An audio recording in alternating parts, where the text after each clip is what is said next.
Hello, नमस्ते, प्रणाम। मैं आप सबका छोटा भाई आकाश सिन्हा। मैं एक बात कहना चाहता हूँ। थोड़ा लेट वीडियो बनाया हूँ, इसके लिए सॉरी, आप लोग को माफ़ी चाहता हूँ मैं। पवन सिंह जी के बर्थडे में काफ़ी एक्टर्स आए थे, बॉलीवुड से लेके भोजपुरी पूरा। खेसारी लाल यादव भी आए थे,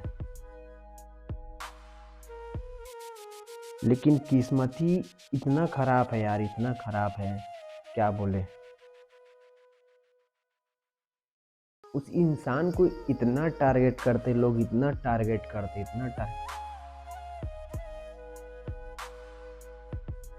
क्या ही बोले यार। वो इंसान अपने में भी खुश नहीं है यार, वो अकेलापन महसूस किया है अपने बर्थडे में। जी हाँ, ना गर्लफ्रेंड साथ है, ना वाइफ साथ है। अकेलापन महसूस किया है पवन सिंह जी ने अपने बर्थडे में।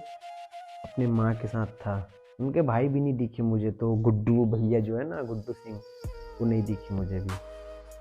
सब आए थे, डिम्पल आई थी, खेसारी लाल, गुंजन सिंह, खेसारी लाल के पूरे टीम आए थे। सब एक साथ आपस में खुशी खुशी खुशी है, सब आपस में मिलजुल के बात कर रहे थे। खेसारी लाल पवन भैया के मम्मी के साथ ही बात कर रहे थे, बढ़िया, बहुत प्यारा सीन था वो। लेकिन लेकिन ऐसा इमोशनल मैं कभी नहीं देखा। एकदम मैं खुद रो पड़ा यार, अंदर से रो पड़ा। पवन सिंह जी अपने बर्थडे में खुश नहीं थे, अपने बर्थडे में रो डाले। मैं आप लोग को दिखाता हूँ वीडियो।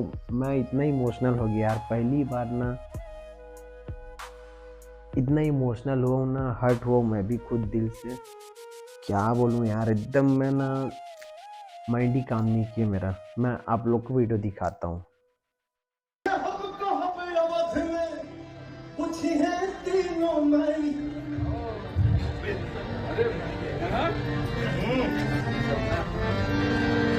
एक बात जान लेना, दुनिया में हर चीज झेल सकता हूँ, हर चीज बर्दाश्त कर सकता हूँ, लेकिन माँ की आंख में आंसू नहीं बर्दाश्त कर सकता। इसके लिए कुछ भी कर दूंगा। तो मुझे भी नहीं पता है कि मैं क्या करूंगा क्या ही बोले यार, देखो ये इंसान ऐसा है, अपने बर्थडे में भी रो पड़े यार। क्या चीज़ का कमी है? कुछ चीज़ का कमी नहीं, बस उनका एक लाइफ पार्टनर नहीं है। मैं ये देखा यार, मैं खुद रो पड़ा। मैं वाकई में कोई शब्द नहीं यार। और ये इंसान को इतना टारगेट करते हैं लोग, उनका अच्छाई कभी नहीं दिखता, उनका कितना अंदर में अकेलापन महसूस कर रहे हैं यार, वो नहीं दिखता। आप लोग खुदे ऊपर खुदे जाते हो। छोड़िए यार, वीडियो अच्छा लगे लाइक कमेंट शेयर सब्सक्राइब जरूर करिएगा। Thank you.